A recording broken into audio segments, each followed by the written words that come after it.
Vamos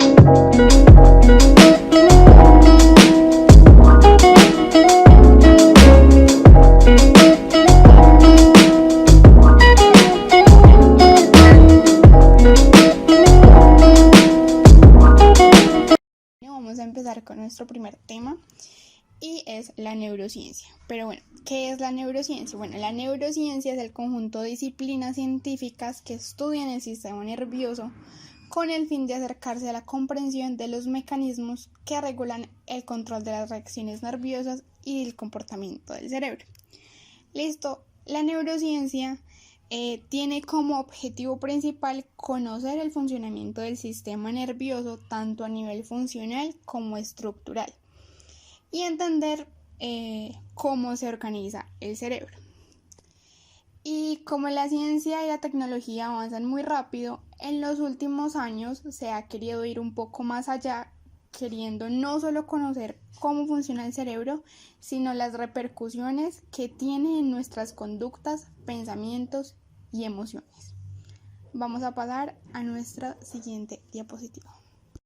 Después de definir qué es neurociencia, podemos pasar a la neurociencia y sus áreas.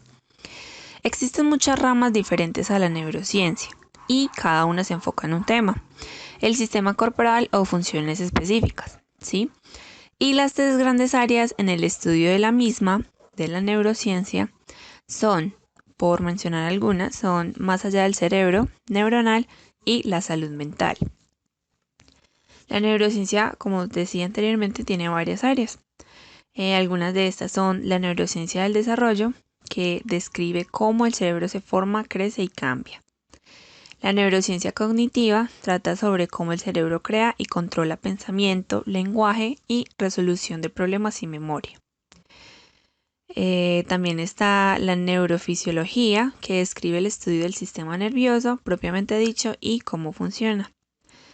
Y por último está la neurociencia sensorial, que examina las características de los sistemas sensoriales del cuerpo y cómo el sistema nervioso interpreta y procesa la información sensorial. Bueno, ya conociendo el tema de neurociencia y también conociendo las áreas en las que esta trabaja y cómo trabaja, vamos a dejar un concepto que nos va a ayudar a entender los temas de los que vamos a hablar a continuación. Y bueno, la neurociencia básicamente tiene la finalidad de entender nuestras conductas y lo que es más importante, cómo aprende, cómo guarda información nuestro cerebro y cuáles son los procesos biológicos que facilitan el aprendizaje. Ahora pasamos a ver cómo la neurociencia y la educación se relacionan. Por lo que concierne a la neurociencia en la educación, hoy en día hay diversas pruebas de cómo un ambiente de aprendizaje equilibrado y motivador requiere a los niños de un mayor aprendizaje. Es por esto que muchas veces vemos que los niños aprenden socialmente, construyendo activamente la comprensión y los significados a través de la interacción activa y dinámica con el entorno físico, social y emocional, con los cuales entran en contacto desde pequeños. La neuroeducación recomienda que durante los primeros años de vida los niños estén en contacto con la naturaleza y no se les fuerce a permanecer sentados y quietos mucho tiempo, como suele ser hoy en día. Pues a estas edades es cuando se construyen las formas, los colores, el movimiento, la profundidad con los que luego se tejerán los conceptos principales de vida. Bueno, ya que vimos cómo la neurociencia tiene relación con los procesos de aprendizaje, vamos a tratar y a definir un término muy importante y es el de la neuroeducación. Listo, la neuroeducación es la disciplina que promueve la integración entre las ciencias de la educación y la neurología, donde educadores y neurocientíficos desarrollan disciplinas como la psicología, la neurociencia, la educación y la ciencia cognitiva. Y su objetivo es producir una mejora en los métodos de enseñanza y en los diferentes programas educativos. Y ya definiéndolo como un poco, no en términos tan técnicos, vamos a decir que la neuroeducación es la disciplina que estudia el funcionamiento del cerebro durante el proceso de enseñanza y aprendizaje. es decir, que analiza el desarrollo del cerebro humano y su reacción a los estímulos que posteriormente se transforman en conocimientos. Continuando, vamos a ver los factores que intervienen en la neuroeducación.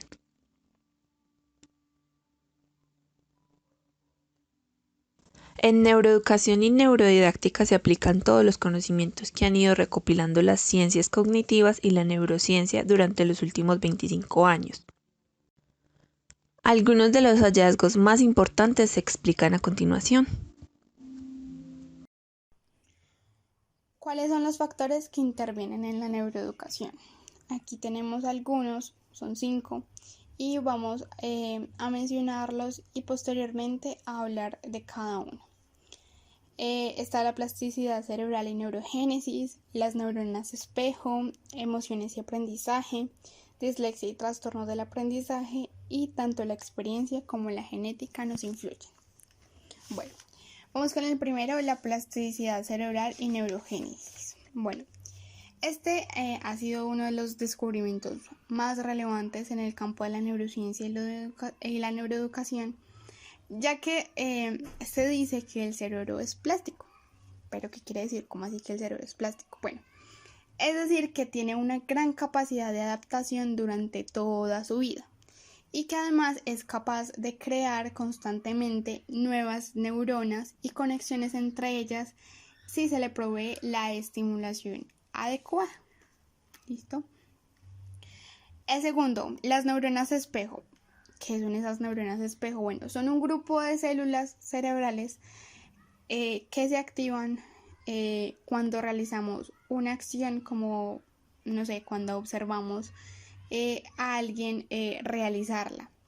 Y no solo ocurre con las acciones, sino también con las expresiones que transmiten una emoción. Por ello se cree que son la base de la empatía y la adquisición del lenguaje.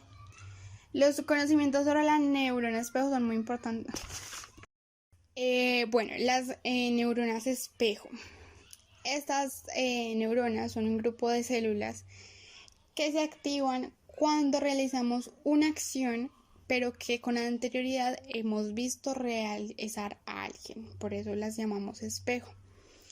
Y esto no solo ocurre con las acciones, sino también con las expresiones emocionales.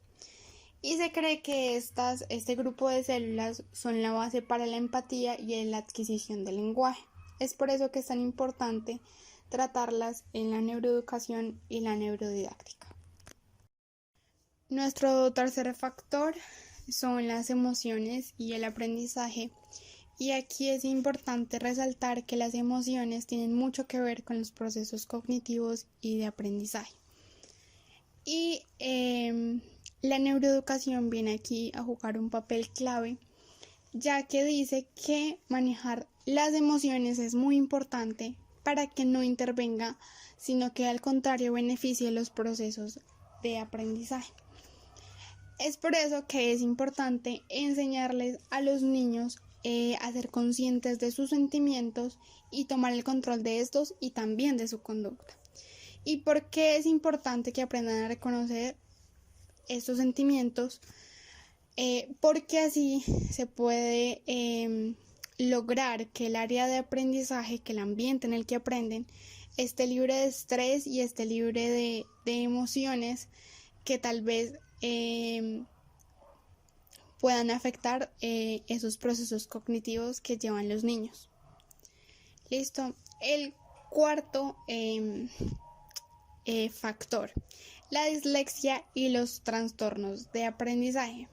Conocer todos estos trastornos que afectan el aprendizaje de los niños es muy importante, ya que no solo se puede aportar un apoyo personalizado, sino también ofrecerles herramientas adecuadas para que lleven un proceso educativo normal y de calidad, dependiendo de sus necesidades. El quinto factor, tanto la experiencia como la genética nos influye. Bueno, desde casi los inicios de la psicología ha habido un debate muy fuerte acerca de que si lo que somos se debe a nuestra experiencia o a nuestra genética. Bueno, hoy la mayoría de los expertos coinciden en que ambas cosas son fundamentales para nuestro desarrollo. ¿Por qué? Porque por una parte la genética va a sentar las bases de nuestras habilidades y nuestras capacidades, pero también la experiencia va a jugar ahí un papel importante, ya que va a actuar sobre eso que la genética ha puesto. Los niños puede que tengan una serie de capacidades instauradas, que se les dé mejor una cosa que otra, por ejemplo, pero esto es algo que siempre se puede entrenar y modificar. Vamos con nuestra siguiente diapositiva. Ahora vamos a ver los niños y la neuroeducación. Uno de sus mayores beneficios de la neuroeducación es gestionar las emociones. ¿Qué es la neuroeducación? Es enseñar a las personas a identificar qué tipo de emociones están sintiendo para no reaccionar impulsivamente a ellas y así poder dar una respuesta más acertada. Esto suele pasar mucho con los niños, ya que ellos no aprenden a identificar bien sus emociones y a veces salen en descontrol, a veces crean situaciones no coordinadas o que los padres muchas veces no pueden controlar porque los niños no saben cómo expresar sus emociones, ni saben qué sentir, ni cómo reaccionar. La gestión de las emociones tiene que ser utilizada para potenciar el aprendizaje y también es una manera de descubrir cómo el cerebro aprende. ¿Cuáles son los beneficios de la neuroeducación?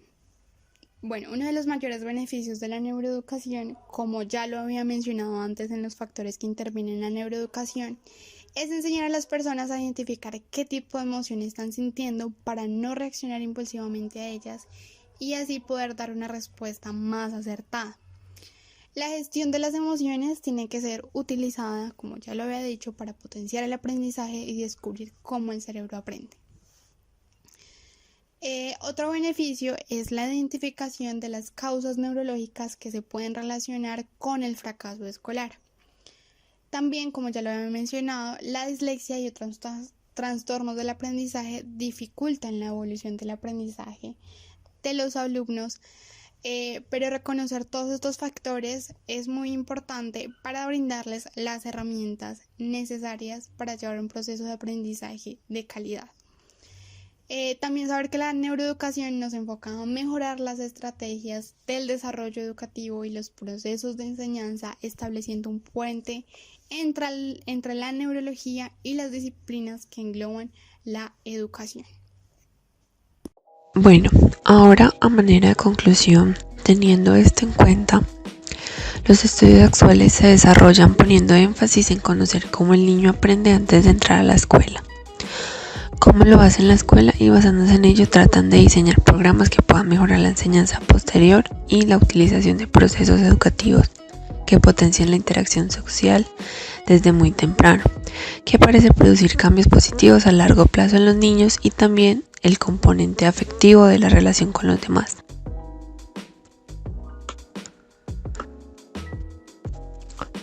Podemos finalizar con la idea que se aprende mejor en plena naturaleza y mediante el juego. Intentar mantener la atención durante tiempos prolongados agota determinados neurotransmisores de la corteza prefrontal. Un simple paseo en un entorno natural es suficiente para recargar de energía determinados circuitos cerebrales que permitan recuperar la atención, la memoria y que mejoran los procesos cognitivos. Es importante tener en cuenta la neuroeducación para el futuro de nuestros niños.